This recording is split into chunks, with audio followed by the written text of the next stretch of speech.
नमस्कार, मी प्रियंका। आजच्या विशेष मुलाखतीमध्ये आपलं स्वागत आहे। आज आपल्या सोबत आहेत विदर्भ माध्यमिक शिक्षक संघाचे सरकार्यवाहक तथा नागपूर विभाग शिक्षक मतदार संघाचे आमदार सुधाकर अडबाले सर। सरांनी शिक्षकांच्या आणि शिक्षकेतर कर्मचाऱ्यांच्या हितासाठी लढा दिला आहे। त्यांनी विशेषतः जुन्या पेन्शन योजनेच्या मुद्द्याला घेऊन अनेक वर्षांपासून खूप काम केलं आहे। आज आपण त्यांच्याकडून या लढ्याला कितपत यश मिळालं याबद्दल अधिक जाणून घेऊयात। नमस्कार सर, शंखनाद प्रस्तुत विशेष मुलाखत मध्ये आपलं स्वागत आहे।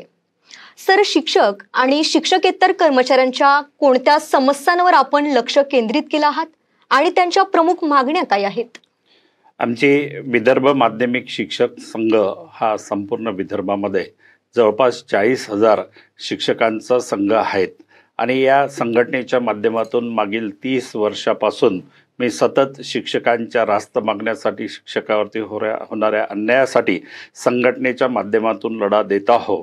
आणि मला जे 23मध्ये निवडणूक झाली त्या निवडणुकीमध्ये संघटनेचा अधिकृत उमेदवार आणि या शिक्षण क्षेत्रातील विविध 34 शिक्षक संघटनांचं समर्थन आणि महाराष्ट्रातील महाविकास आघाडीच्या काँग्रेस गटाचं समर्थन या माध्यमातून मी या महाराष्ट्र राज्याच्या विधान परिषदेमध्ये भरघोस मताने पोचलेला आहोत। आजपर्यंत शिक्षकांसाठी आम्ही जो लढा दिला, शिक्षकांच्या मागण्यांसाठी जो लढा दिला, त्याचेच आम्हाला आता रिझल्ट मिळालेला आहे। मागच्या निवडणुकीमध्ये विशेष आमचा मुद्दा होता की 1 नोव्हेंबर 2005 नंतर जे कर्मचारी सेवेत प्रविष्ट झाले असेल किंवा 1 नोव्हेंबर 2005 पूर्वी सेवेत लागले परंतु त्या शाळेला किंवा तुकडीला 100% अनुदान त्या तारखेनंतर मिळालं असेल, अशा सर्व कर्मचाऱ्यांना, राज्य कर्मचाऱ्यांना नवीन पेन्शनमध्ये टाकण्यात आलेलं आहे। त्यामुळं शिक्षकांमध्ये, शिक्षकेतर कर्मचाऱ्यांमध्ये फार मोठा असंतोष निर्माण झालेला आहे। या राज्यातील कर्मचाऱ्यांना जुनी 1982ची जुनी कुटुंब निवृत्ती वेतन योजना लागू करावी या मागणीसाठी सतत आम्ही रस्त्यावरची लढाई लढत होतो। मागील 10 वर्षापासून हा लढा आमचा कंटिन्यू सुरू होता आणि या निवडणुकीमध्ये नागपूर विभाग शिक्षक मतदारसंघाची जी निवडणूक झाली, प्राधान्याने त्या विषयाला आम्ही प्राधान्य दिलेलं होतं आणि त्या विषयाला प्राधान्य देऊन आज महाराष्ट्र राज्याच्या इतिहासामध्ये भरघोस मतांनी पहिल्याच पसंतीमध्ये मला निवडून जाता आलेलं आहे। याचं श्रेय या विभागातील सर्व कर्मचारी संघटनांचं, शिक्षकांचं खरं श्रेय ते माझ्या विजयाचे खऱ्या अर्थानं शिल्पकार आहे। महाविकास आघाडीचे सर्व पदाधिकारी, नेते यांनी जे मला सहकार्य केलं त्यामुळेच महाराष्ट्र राज्याच्या विधान परिषदेमध्ये मी पोहोचू शकलेला आहोत। आणि जे शिक्षकांना किंवा महाराष्ट्र राज्यातील इतर कर्मचाऱ्यांना सुद्धा जुनी पेन्शन लागू व्हावी, जुनी पेन्शन मिळावी, सभागृहाच्या बाहेर आणि सभागृहाच्या आतमध्ये सुद्धा सतत मी या ठिकाणी लढा देतो आहो। या संदर्भामध्ये आम्ही 27 डिसेंबर 2022ला नागपूरला जवळपास 5,000 शिक्षक, शिक्षकेतर आणि राज्य कर्मचाऱ्यांना घेऊन यशवंत स्टेडियम इथून मोर्चा काढलेला होता। त्या मोर्चाचा परिणाम असा झाला की विधानसभेमध्ये आणि विधान परिषदेमध्ये जी चर्चा झाली, तत्कालीन मुख्यमंत्री, उपमुख्यमंत्र्यांनी जाहीर केलं होतं की या राज्यातील कर्मचाऱ्यांना जुनी पेन्शन योजना लागू केल्यास हे राज्य दिवाळखोरीमध्ये निघेल। परंतु मोर्चाचा असा परिणाम झाला की नंतरच्या अधिवेशनामध्ये मात्र शासनाने मान्य केलं की कर्मचाऱ्यांची मागणी रास्त आहे। या मागणीच्या संदर्भामध्ये आम्ही निश्चितच भविष्यामध्ये एक पॉझिटिव्ह धोरण आखू आणि त्यामध्ये कर्मचाऱ्यांना कशी पेन्शन देता येतील या दृष्टीनं लवकरच आम्ही निर्णय घेऊ, अशा प्रकारचं एक पॉझिटिव्ह धोरण राज्यकर्त्यांनी जाहीर केलं। आणि त्याच्यामधले काही मुद्दे जे आहे, पहिल्या टप्प्यामध्ये आपण 27 डिसेंबर 2022च्या मोर्चानंतर माझी निवडणूक झाली। निवडणुकीमध्ये जे मुद्दे चर्चेला आले त्या अनुषंगानं मी सभागृहात गेल्यानंतर पहिल्यांदा ही मागणी केली आणि त्या मागणीच्या अनुषंगानं 31 मार्च 2023ला शासनाने एक शासन निर्णय काढला की अंशदान पेन्शन योजनेमध्ये असलेले कर्मचारी जर मयत झाले असेल तर त्यांच्या वारसांना जुनी पेन्शन योजना लागू करण्याचं शासनाने मान्य केलेलं आहे। हा आमचा काही प्रमाणामध्ये त्या ठिकाणी विजय झालेला आहे। सभागृहामध्ये मी निवडून गेल्यानंतर पहिल्याच अधिवेशनामध्ये ही मागणी केली की 23 मार्च 2023ला केंद्रीय कर्मचाऱ्यांना जुनी पेन्शन योजना लागू करण्याचं शासनानं मान्य केलं। कोणत्या कर्मचाऱ्यांसाठी? ज्या कर्मचाऱ्यांची 1 नोव्हेंबर 2005 पूर्वी भरती प्रक्रियेच्या संदर्भामध्ये प्रोसेस पूर्ण झाली असेल, नियुक्ती त्या तारखेनंतर झाली असेल अशा कर्मचाऱ्यांना केंद्राने जुनी पेन्शन लागू केलेली होती. त्याच धर्तीवरती महाराष्ट्र सरकारने सुद्धा अशा कर्मचाऱ्यांना जुनी पेन्शन योजना लागू करावी. पहिल्याच अधिवेशनामध्ये मी मागणी केली, पण शासनानं त्याची दखल घेतली नाही. असे सर्व कर्मचारी हायकोर्टामध्ये केस दाखल केली. हायकोर्टाने कर्मचाऱ्याच्या बाजूने निर्णय दिला, तरी पण त्याची अंमलबजावणी होत नव्हती. शेवटी राज्य सरकारला त्याची अंमलबजावणी करण्यासाठी आम्ही बाध्य केलेलं आहे. त्या कर्मचाऱ्यांना जुनी पेन्शन योजना लागू करण्यात आलेली आहे. हा सतत आमचा पेन्शनच्या संदर्भातला सतत लढा सुरू आहे. या लढ्याच्या अनुषंगाने 1 ऑक्टोबर 2023 दिल्लीला आम्ही जंतर मंतरवरती फार मोठं आंदोलन केलं. त्या आंदोलनामध्ये संपूर्ण भारतामधून जवळपास 10 लाख कर्मचारी उपस्थित झालेले होते आणि या आंदोलनाला महाराष्ट्रामधून कर्मचाऱ्याचा एकमेव प्रतिनिधी किंवा आमदार म्हणून त्या ठिकाणी मी उपस्थित झालो आणि त्या मोर्चाला मला संबोधित करता आलेलं आहे. भारत सरकारने त्या मोर्चाची दखल घेतली नसेल तर BBC लंडनवरून मात्र त्या मोर्चाची दखल घेण्यात आलेली आहे आणि त्या ठिकाणून बातमी प्रसिद्ध झालेली आहेत. जोपर्यंत आमच्या कर्मचाऱ्यांना जुनी पेन्शन योजना जे OPS लागू होत नाही तोपर्यंत हा लढा आम्हाला कायम ठेवायचा. निश्चितच भविष्यामध्ये परत हा लढा आम्ही कायम ठेवू. शासनाने सुरुवातीला DCPS योजना आणली, त्याच्यानंतर त्याला NPS मध्ये कन्व्हर्शन केलं. त्याच्यानंतर सरकारने आता नुकतंच GPS मध्ये कन्व्हर्शन करण्याच्या संदर्भामध्ये धोरण आखलेलं आहे. केंद्राने नुकतंच 24 तारखेला एक निर्णय घेऊन त्यांनी केंद्रीय कर्मचाऱ्यांसाठी UPS ही योजना कार्यान्वित केलेली आहे. महाराष्ट्र गव्हर्नमेंटने सुद्धा UPSच्या धर्तीवरती महाराष्ट्र राज्यातील कर्मचाऱ्यांना UPS योजना कार्यान्वित करण्याच्या संदर्भामध्ये पावले उचललेली आहेत. UPS/GPS ही योजना या महाराष्ट्र राज्यामध्ये लागू करण्याच्या तयारीत आहे. परंतु या ठिकाणी DCPS, NPS, GPS, UPS कोणतीच योजना हे कर्मचाऱ्यांच्या हिताची नाही. कर्मचाऱ्यांची भावना आहे की ओल्ड पेन्शन योजनाच ही कर्मचाऱ्यांना लागू करावी, अशा प्रकारची या ठिकाणी कर्मचाऱ्यांची मागणी आहे. जोपर्यंत आमची ही मागणी पूर्ण होणार नाही तोपर्यंत सतत या ठिकाणी कर्मचारी संघटनांच्या वतीनं या कर्मचाऱ्यांचा प्रतिनिधी म्हणून सभागृहात आणि सभागृहाच्या बाहेर सतत यासाठी आमचा लढा सुरू राहील, जोपर्यंत ओल्ड पेन्शन योजना लागू होत नाही तोपर्यंत. अच्छा सर, जुनी पेन्शन योजना राज्य आणि केंद्र सरकारने 1 नोव्हेंबर 2005 पासून बंद केली होती, तर त्याच्या पुनरुज्जीवनासाठी आपण काय पावले उचलली आहात? या ठिकाणी देशामध्ये केंद्रामध्ये तत्कालीन जे राज्यकर्ते होते त्या राज्यकर्त्यांनी 1 नोव्हेंबर 2005 नंतर लागलेल्या कर्मचाऱ्यांसाठी नवीन पेन्शन योजना लागू केलेली आहेत. नवीन पेन्शन योजना कशीच कर्मचाऱ्यांसाठी परवडणारी नाही. त्यामुळं 1 नोव्हेंबर 2005 नंतर जसे जसे कर्मचारी सर्व्हिसमध्ये येत गेले त्यांची संख्या वाढत गेली. जुन्या पेन्शनमध्ये असलेले कर्मचारी रिटायर्ड होत गेले. जुन्या पेन्शनमधल्या कर्मचाऱ्यांना पेन्शन मिळत गेली. परंतु आता मात्र या ठिकाणी जुन्या पेन्शनमधले कर्मचारी कमी झालेले आहे. नवीन पेन्शनमधल्या कर्मचाऱ्यांची संख्या मोठ्या प्रमाणात वाढलेली आहे. म्हणून 2010 पासून सतत आम्ही संघर्ष करतो आहोत की राज्यातील कर्मचाऱ्यांना जुनी पेन्शन योजना मिळाली पाहिजे. त्या अनुषंगाने काही प्रमाणात यश मिळालेलं आहे. जोपर्यंत कर्मचाऱ्यांना जुनी पेन्शन योजना मिळणार नाही तोपर्यंत आपल्याला संघर्ष कायम ठेवायचा आहे. कर्मचाऱ्यांच्या मनामध्ये भीती निर्माण झालेली आहे. जुनी पेन्शन हे सेवानिवृत्तीनंतरची एक काठी आहे. संविधानामध्ये जे तरतूद दिलेली आहे, जुनी पेन्शन मिळणं हा कर्मचाऱ्यांचा नैतिक अधिकार आहे, हक्क आहे, हे सरकारची मेहरबानी नाही, असं संविधानामध्ये स्पष्ट म्हटलेलं आहे. आणि संविधानामध्ये तरतूद आहे की सरकारी नोकरीतून निवृत्त होणाऱ्या कर्मचाऱ्यांना पेन्शन ही मिळालीच पाहिजे, की पेन्शन हा कर्मचाऱ्यांचा हक्क आहे. त्यामुळे या हक्कासाठी आम्ही या ठिकाणी सतत या ठिकाणी भांडतो आहोत.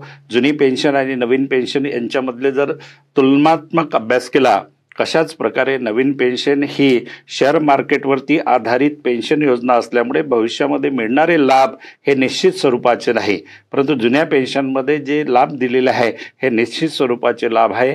त्यामुळं कर्मचाऱ्यांना जुनी पेन्शन योजना लागू व्हावी यासाठी सतत आमचा लढा सुरू आहे. सर, जुनी पेन्शन योजनेच्या मुद्द्यांवर आपण निवडणूक जिंकली होती, तर यासाठीचे तुमचे किती प्रयत्न यशस्वी ठरले आहेत? यापूर्वी मी सांगितलंच आहे, जुने पेन्शनच्या संदर्भामध्ये सभागृहाच्या बाहेर जे लढे झालेले आहे, प्रत्येक लढ्यामध्ये विदर्भ माध्यमिक शिक्षक संघटनेच्या पदाधिकारीसह महाराष्ट्र राज्य जुनी पेन्शन संघटनेचे राज्याचे अध्यक्ष वितेश खांडेकर आणि कार्याध्यक्ष आशुतोष चौधरी आणि त्यांची संपूर्ण महाराष्ट्रामधील कार्यकारिणी यांना सोबत घेऊन विदर्भ माध्यमिक शिक्षक संघटना आणि समविचारी संघटनांना सोबत घेऊन अनेकदा आंदोलनं केलेली आहेत आणि या अनुषंगानं सभागृहामध्ये सुद्धा अनेकदा या संदर्भात विविध आयुधाच्या माध्यमातून त्या ठिकाणी प्रश्न उपस्थित केलेले आहेत. त्याचाच रिझल्ट म्हणून काही प्रमाणामध्ये आम्हाला यशसुद्धा मिळालेलं आहे. आपण बघितलं असेल, होटपार OPS जुन्या पेन्शनसाठी हा लढा, म्हणजे जुन्या पेन्शनसाठी जे आम्हाला देतील, लागू करतील त्यांना आम्ही वोट देऊ, अशा प्रकारची मुवमेंट विधान परिषदेच्या निवडणुकीच्या अगोदर संपूर्ण देशामध्ये राबवली गेली. ती महाराष्ट्रामध्ये ही अशा प्रकारची भूमिका महाराष्ट्रामध्ये प्रामुख्यानं घेण्यात आलेली होती. त्याचे रिझल्ट आपल्याला मिळालेला आहे. विधानसभेमध्ये काही प्रमाणामध्ये महाराष्ट्रामध्ये आपल्याला खासदार लोकसभेच्या निवडणुकीत काही प्रमाणात आपल्याला त्या ठिकाणी यश मिळालेलं आहे. हीच मुवमेंट भविष्यामध्ये विधान परिषद आपल्या विधानसभेच्या महाराष्ट्राच्या विधानसभेच्या निवडणुकीमध्ये आणि संपूर्ण भारतामध्ये ज्या ठिकाणी विधान परिषदेच्या निवडणुका होणार आहेत त्या निवडणुकीमध्ये आमची मुवमेंट राहतील. होटपार OPS साठी आम्ही मतदान करायचं, ही मुवमेंट आणि या मुवमेंटचा प्रचार आम्ही सगळीकडे करणार आहोत. त्याच अनुषंगानं शिर्डीला 15 सप्टेंबरला या महाराष्ट्रातील तमाम सरकारी, निमसरकारी, खाजगी अनुदानित शाळा, आश्रमशाळा, उच्च माध्यमिक शिक्षक, सिनियर कॉलेज शिक्षक या सर्व संघटनांच्या वतीनं या ठिकाणी शिर्डीला एक मोठं मेळावा ठेवण्यात आलेला आहे. त्या मेळाव्याच्या माध्यमातून भविष्यामध्ये कशा पद्धतीनं हा लढा उभारायचा याचं नियोजन ठरणार आहे. निश्चितच आम्ही या नियोजनामध्ये यशस्वीपणे नियोजन करू आणि भविष्यात कर्मचाऱ्यांना जुनी पेन्शन योजना मिळवून घेऊ. सर, मला सांगा की केंद्र सरकारने नवीन UPS योजना लागू केली आहे, तर याबद्दल आपलं मत काय आहे? केंद्र शासनाने कर्मचाऱ्यांसाठी नवीन UPS ही योजना लागू केलेली आहे. या योजनेमध्ये खऱ्या अर्थानं कर्मचाऱ्यांच्या पगारातून कपात होणाऱ्या 10% हिश्श्यावरती एक प्रकारे डल्ला मारलेला आहे. आयुष्यभरामध्ये नोकरीत लागल्यापासून जे कर्मचारी आमचं NPSचं खातं काढतात किंवा याचं DCPSचं खातं काढलेलं असेल तेव्हापासनं 10% आणि शासन स्तरावरून 14% रक्कम कर्मचाऱ्याच्या खात्यामध्ये जमा होते आणि त्यानंतर शासनाने जी UPS योजना आणलेली आहे त्या योजनेमध्ये सरळ जमा रकमेवरती जवळपास 90% डल्ला मारलेला आहे. त्यातून फक्त 10% रक्कम मिळेल अशा प्रकारची प्रोव्हिजन त्या ठिकाणी केलेलं आहेत आणि याच्यामध्ये 25 वर्ष कर्मचाऱ्यांचं डिडक्शन असेल तरच त्या ठिकाणी त्या कर्मचाऱ्यांच्या शेवटच्या पगाराच्या 50% पेन्शन मिळणार आहेत. आणि दुसरा भाग, कर्मचारी मयत झाले असेल मिळणाऱ्या पेन्शनच्या 60% त्यांच्या वारसांना पेन्शन मिळणार आहे. आणि हे कसंच जर कर्मचाऱ्यांनी NPS मधले पैसे वापस घेऊन इन्व्हेस्टमेंट केलं तर या रकमेपेक्षा जास्त रक्कम त्या कर्मचाऱ्यांना मिळू शकते. जुन्या पेन्शनमध्ये ज्या पद्धतीनं आपल्याला एक खात्री देण्यात आलेली आहे ती खात्री मात्र या नवीन पेन्शनमध्ये नसल्यामुळे या पेन्शनच्या संदर्भामध्ये सुद्धा कर्मचाऱ्यांमध्ये फार मोठा असंतोष आहे. अच्छा सर, राज्य सरकारने तपासणी गठीत केली आहे, तर या समितीच्या माध्यमातून शिक्षक आणि कर्मचाऱ्यांना काय फायदा होईल असं आपल्याला वाटतं? राज्य सरकारने नुकतीच एक समिती जाहीर केलेली आहे. ती समिती विशेष करून 1 नोव्हेंबर पूर्वी जे कर्मचारी सेवेत लागले परंतु 100% अनुदानाचा टप्पा हा 1 नोव्हेंबर 2005 नंतर आला असेल अशा कर्मचाऱ्याच्या संदर्भामध्ये यापूर्वी सुद्धा राज्य शासनाने शिक्षण मंत्र्याच्या अधिपत्याखाली एक सम्यक समिती निर्माण केलेली होती. पण सम्यक समितीचा अहवाल काय झाला काय नाही काही कळायला मार्ग नाही. या संदर्भामध्ये अनेक सभागृहात आणि सभागृहाच्या बाहेर आम्ही लढा दिला, पण शासनानं ती मागणी मंजूर केली नाही. म्हणून या ठिकाणी महाराष्ट्रामधल्या प्रदीप महल्ले हिंगणघाटचे आणि बंडू वांड्रे चंद्रपूरचे यांच्या नावाने सुप्रीम कोर्टामध्ये एक केस सुरू आहे आणि त्या सुप्रीम कोर्टाची केस अंतिम स्तरावरती आलेली आहेत. या अधिवेशनामध्ये सुद्धा मुख्यमंत्री उपमुख्यमंत्री अर्थमंत्र्यांना आम्ही मागणी केली की शासनाकडे तुम्ही पॉझिटिव्ह रिप्लाय द्या, जेणेकरून कर्मचाऱ्यांना जुनी पेन्शन योजना लागू होतील. कोणत्या कर्मचाऱ्यांना? 1 नोव्हेंबर 2005 पूर्वी लागलेल्या कर्मचाऱ्यांना. कारण की संपूर्ण महाराष्ट्रामध्ये शालेय शिक्षण विभागामध्येच असे प्रकारचे कर्मचारी आहे. इतर विभागामध्ये निमसरकारी किंवा सरकारी विभागामध्ये जे कर्मचारी लागतात त्यांना डायरेक्ट शासन अनुदान देतं, पण शालेय शिक्षण विभागामध्येच टप्प्याटप्प्यानं अनुदान देतं आणि टप्प्याटप्प्यानं अनुदानावर आलेल्या शिक्षक शिक्षकेतर कर्मचाऱ्यांवरती फार मोठा अन्याय झालेला आहे. ही त्यांची रास्त मागणी आहे. कारण का नियुक्ती दिनांक हा 1 नोव्हेंबर 2005 पूर्वीचा सेवा शर्ती नियमावलीमध्ये त्यांच्या ऑर्डरमध्ये सगळं मेन्शन केलेलं आहे. सर्व नियमावलीनुसार यांना सर्व इतर बेनिफिट्स लागू होतील. 1981ची नियमावली आहेत, 1982ची कुटुंब निवृत्ती वेतन योजना, या सर्व योजना त्यांना लागू होतील अशा प्रकारचं त्यांच्या नियुक्ती आदेशात मेन्शन असताना शासनाने 29 नोव्हेंबर 2010ला एक शासन निर्णय काढून या सगळ्या कर्मचाऱ्यांना एका झटक्यामध्ये नवीन पेन्शनमध्ये टाकलेला आहे आणि कुठलाही शासन निर्णय पूर्वलक्षी प्रभावाने लागू होत नाही. ॲक्च्युली तो शासन निर्णय ज्या तारखेला नियमक्रमित झाला असेल त्या तारखेनंतर त्याची अंमलबजावणी व्हायला पाहिजे, परंतु हा शासन पूर्वलक्षी प्रभावाने लागू केल्यामुळे त्या कर्मचाऱ्यांवरती फार मोठा अन्याय झालेला आहे. असे जे कर्मचारी असतील आजच्या घडीला अशा कर्मचाऱ्यांना GPFचे खाते देण्यात आले होते, हे सुद्धा खाते त्यांचे गोठवण्यात आलेले आहे. अनेक कर्मचाऱ्यांचे भविष्य निर्वाह निधी खात्यामध्ये असलेले पैसे अजूनही पडलेले आहेत. त्यांना ना GPF योजना लागू ना NPS योजना लागू अशा प्रकारच्या द्विधा मनस्थितीमध्ये हे कर्मचारी आहेत. त्यांना 6व्या वेतन आयोगाच्या थकबाकीचा 3रा 4था हप्ता अजून दिलेला नाही. 7व्या वेतन आयोगाचा 5ही हप्ते त्यांना अजून दिलेले नाहीत. त्यामुळे त्या कर्मचाऱ्यांमध्ये फार मोठा असंतोष आहे. त्या कर्मचाऱ्यांच्या मागणीसाठी सुद्धा सभागृहात अनेकदा प्रश्न मी उपस्थित केलेला आहेत, परंतु शासनाने अजूनही त्याची दखल घेतली नाही. भविष्यात त्यांना सुद्धा 100% पेन्शन मिळेल आणि शासन हे समिती नेमून एक प्रकारे तो विषय प्रोलॉंग करणे किंवा टाइमपास करणे अशा प्रकारचं धोरण अवलंबते आहे. समोर विधानसभेच्या निवडणूक आहे, त्या निवडणुकीच्या अगोदर आम्ही काहीतरी करतो. ज्या विषयाच्या अनुषंगाने सुप्रीम कोर्टात केस सुरू असेल त्या विषयाच्या अनुषंगाने तुम्ही या ठिकाणी राज्यस्तरावरती अनेकदा कमिट्या नेमून या कर्मचाऱ्यांची दिशाभूल करण्याचं काम करताना दिसते. जर शासनानं मनावर घेतलं की कर्मचाऱ्यांना आम्ही जुनी पेन्शन योजना लागू करतो, तर तशा प्रकारचं ॲफिडेव्हिट तुम्ही सुप्रीम कोर्टामध्ये द्या आणि आम्हाला पेन्शन लागू करा. निव्वळ टाइमपास धोरण शासनानं कुठंतरी बंद केलं पाहिजे, ही संघटनेची भूमिका आहे. अच्छा सर, येत्या 15 सप्टेंबरला शिर्डी येथे होणाऱ्या राज्य जुनी पेन्शन अधिवेशनामध्ये कोणते मुद्दे चर्चेत येणार आहेत आणि त्यांचा शासनाकडे कशा प्रकारे आपण पाठपुरावा करणार आहात? यापूर्वी मी सांगितल्याप्रमाणे हे जे 15 सप्टेंबरला शिर्डीला जो मेळावा होत आहे त्या मेळाव्यातली प्रमुख मागणी हीच राहणार आहे की आम्हाला UPS नको, GPS नको, आम्हाला NPS नको, आम्हाला DCPS नको. 1982ची कुटुंब निवृत्ती वेतन योजना म्हणजे OPS ओल्ड पेन्शन स्कीम आम्हाला लागू करावी. याचं नियोजन करण्यासाठी, समोरील रणनीती ठरवण्यासाठी शिर्डीला जो मेळावा होता त्या मेळाव्यामध्ये आपल्याला कर्मचाऱ्यांची ताकद दाखवून द्यायची आहे आणि या मेळाव्यामध्ये निश्चितच माझ्या माहितीनुसार 6 ते 7 लाख कर्मचारी शिर्डीला त्या मेळाव्यासाठी उपस्थित राहतील अशी आम्हाला अपेक्षा आहे.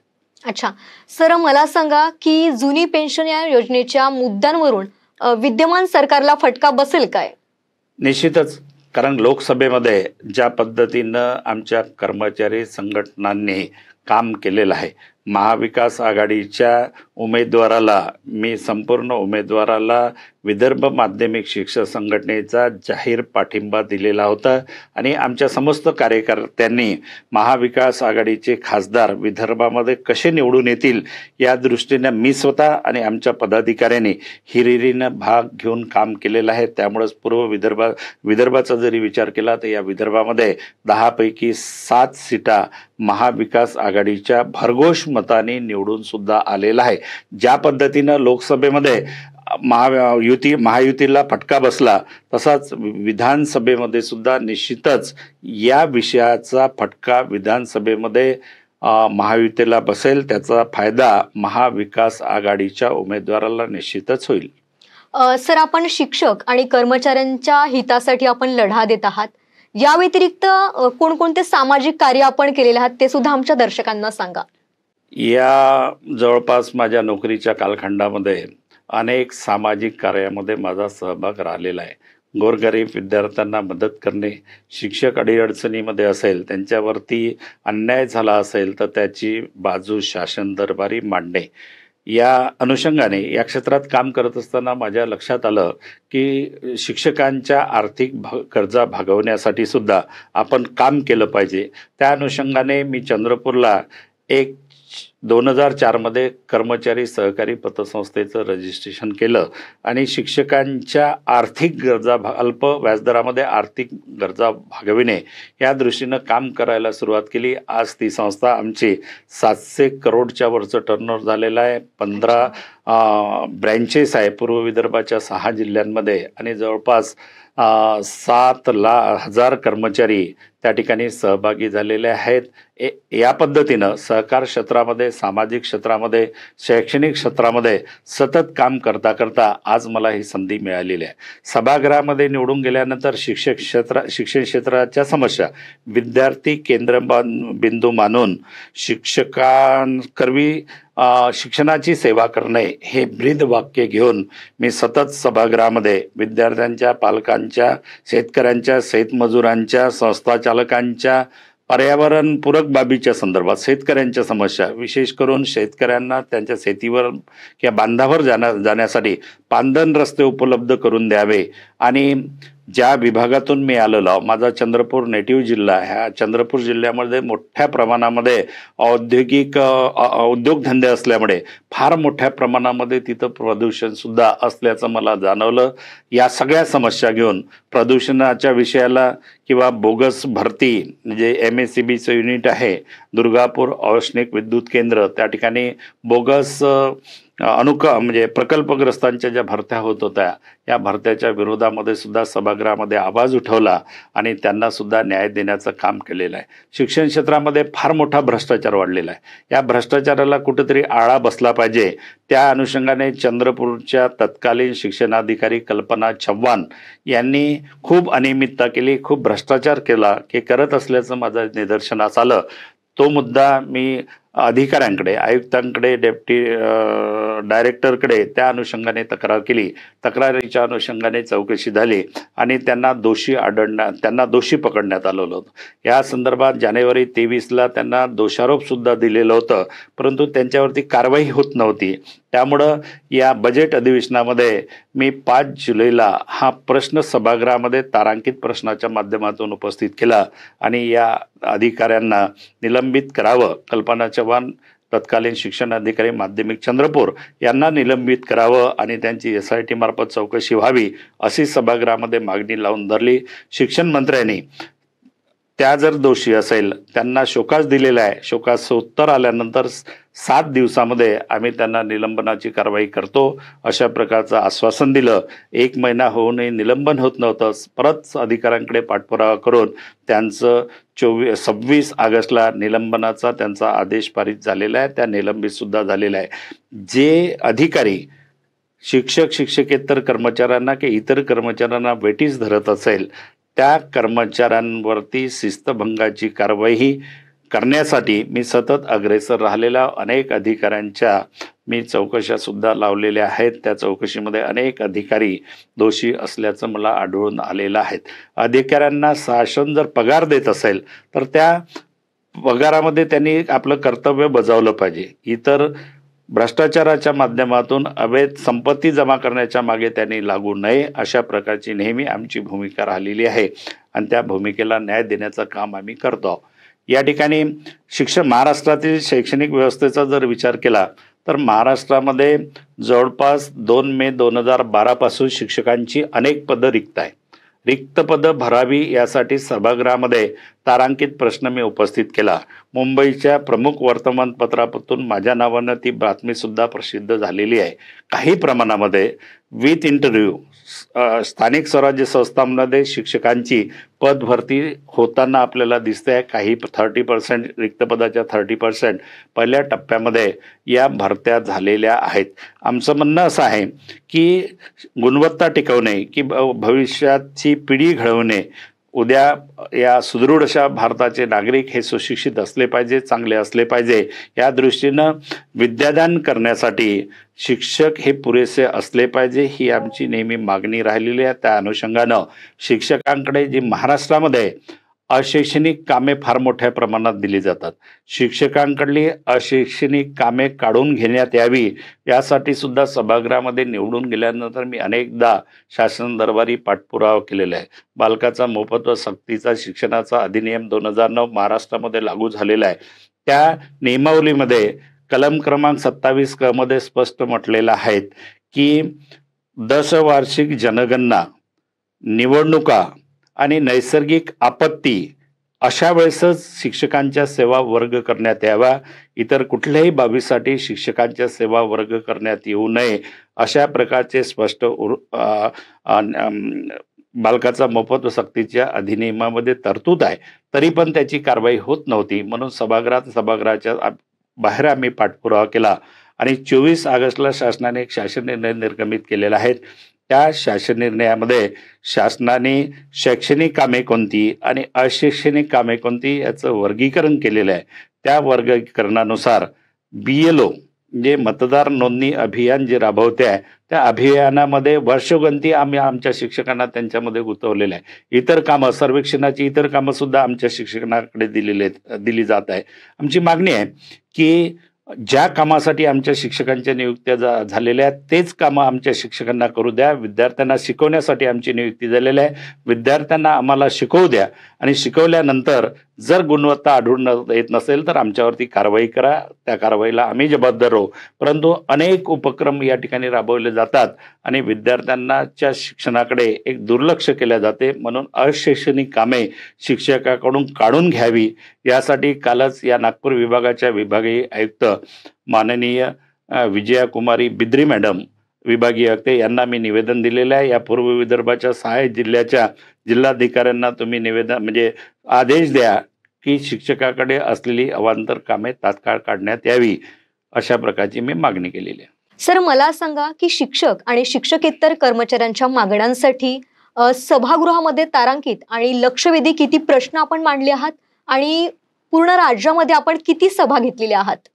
विधान परिषदेमध्ये मी निवडून गेल्यानंतर पहिल्याच अधिवेशनामध्ये राज्यपालाच्या भाषणावरती मत व्यक्त करत असताना जे मी 11 मिनिटाचं भाषण दिलं त्या 11 मिनिटाच्या भाषणामध्ये या महाराष्ट्र राज्यातल्या शैक्षणिक व्यवस्थेविषयी आपलं मत मांडलं. या राज्यामध्ये शिक्षण हे का आवश्यक आहे आणि शिक्षणाच्या आजच्या दर्जा का कमी झालेला आहेत या बाबतीत जे मत मांडलं त्या माझ्या भाषणाची या राज्याच्या विधान परिषदेच्या उपसभापती डॉक्टर नीलमताई गोरे यांनी सुद्धा कौतुक केलेलं आहे. सभागृहामध्ये निवडून गेल्यानंतर जवळपास 131 तारांकित लक्षवेधी विशेष उल्लेखाच्या माध्यमातून सभागृहामध्ये मी प्रश्न उपस्थित केलेले आहे. अनेक प्रश्नाला पॉझिटिव्ह निर्णय मिळालेला आहे. अनेक प्रश्न सोडवल्या सुद्धा गेलेल्या आहेत. या व्यतिरिक्त निवडून गेल्यानंतर या विदर्भातील 11ही जिल्ह्यांमध्ये शिक्षकांच्या वैयक्तिक आणि सामूहिक स्वरूपाच्या समस्या सोडवण्यासाठी जवळपास 33 सभांचं मी आयोजन केलेलं आहे. शिक्षक दरबारांचं आयोजन केलेलं आहे. विदर्भ माध्यमिक शिक्षक संघटनेचा उपक्रम आहे समस्या तुमच्या पुढाकार आमचा. या उपक्रमाअंतर्गत जवळपास 33 सभा मी 1 वर्षामध्ये घेतलेल्या आहे. त्यामध्ये शिक्षण मंत्र्यासोबत 2 सभा झालेल्या आहे. सचिव दर्जाच्या अधिकाऱ्यासोबत 2 सभा झालेल्या आहे आणि 11 विभागाच्या समाज कल्याणचे अधिकारी, आदिवासी विभागाचे अधिकारी, उच्च शिक्षण विभागाचे अधिकारी आणि विद्यापीठ या स्तरावर सगळीकडे सभा घेऊन शिक्षकांच्या वैयक्तिक व सामूहिक समस्या सोडवण्याचा मी प्रयत्न करतो आणि अधिकाऱ्यांकडून सुद्धा चांगला रिस्पॉन्स मिळते. आमच्या सभा 9.5 तासपर्यंत कंटिन्यू सभा चाललेला आहे. अवरेजनी जरी विचार केला तर अवरेज हा 6 तासाचा राहिलेला आहे. काही सभा 4 तास 5 तास तर काही सभा 9-9.5 तासापर्यंत आमच्या चाललेल्या आहेत. आणि या सभांमधून एक चांगला रिस्पॉन्स मला संपूर्ण 1 वर्षाच्या कालखंडामध्ये संपूर्ण विदर्भामध्ये आणि उच्चस्तरीय अधिकाऱ्यांकडे ज्या सभा घेतल्या त्या सभेमधून रिझल्ट हा पॉझिटिव्ह मिळालेला आहे. आणि 1 वर्षामध्येच आपण एका क्लास 1 अधिकाऱ्यांना निलंबित सुद्धा करण्याचं काम केलेलं आहे. अनियमितता करत असेल अशा अधिकाऱ्यांवरती वचक असणं हे सुद्धा गरजेचं आहे. त्या दृष्टीनं भविष्यामध्ये निश्चित अनियमितता करणाऱ्या कर्मचाऱ्यांमध्ये एक प्रकारे दहशत निर्माण झालेली आहे. मी चुकीच्या पद्धतीनं काम करणार नाही आणि त्यांनी सुद्धा चुकीच्या पद्धतीनं काम करू नये ही माझी नेहमी भूमिका राहिलेली आहे. सर, खरं तर आपली विचारसरणी आणि संघर्ष अनेक शिक्षकांसाठी प्रेरणादायी आहे. आपण विशेष मुलाखत या कार्यक्रमात आलात त्याबद्दल आपलं खूप खूप आभार. थँक्यू, धन्यवाद. आम्ही लवकरच तुमच्यासाठी आणखी एक विशेष कार्यक्रम घेऊन येऊ. तोपर्यंत धन्यवाद.